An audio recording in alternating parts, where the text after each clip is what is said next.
So yesterday we saw how people around the disciples said that Jesus was the one who would come to present the Messiah, but he's not the Messiah.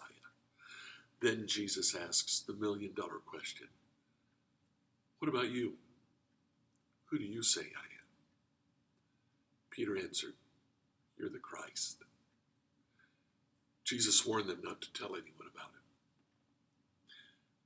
He warned them not to tell anyone about him because everybody has to come to their own understanding of Jesus's divine nature. To be told about it doesn't help all that much because it's easy to reject what other people say.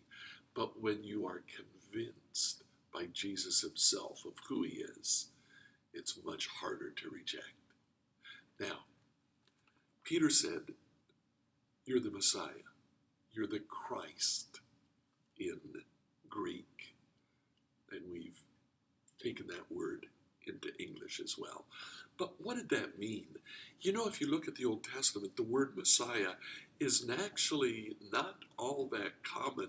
We struggle to find it. But what we do find is the expectation that one of David's line will return and rule in Israel. In the book of Ezekiel, chapter 37, we start reading in verse 21. This is what the sovereign Lord says. I will take the Israelites out of the nations where they've gone. I'll gather them from all around and bring them back into their own land. I'll make them one nation in the land on the mountains of Israel.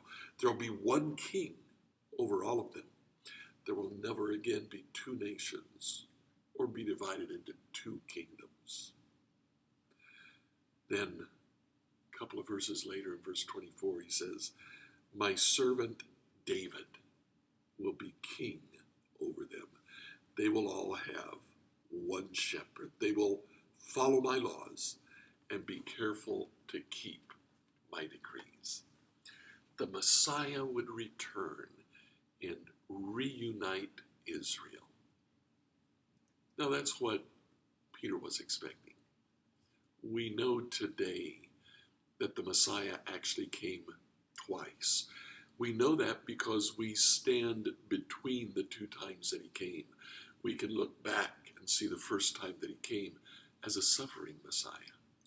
And we look forward in expectation of the second time he'll come to fulfill these words, to reunite Israel, to make it one nation, and to rule over all the earth. The disciples didn't understand fully what it meant for Jesus to be the Messiah. He gets into that next. We'll talk more about that tomorrow. I look forward to being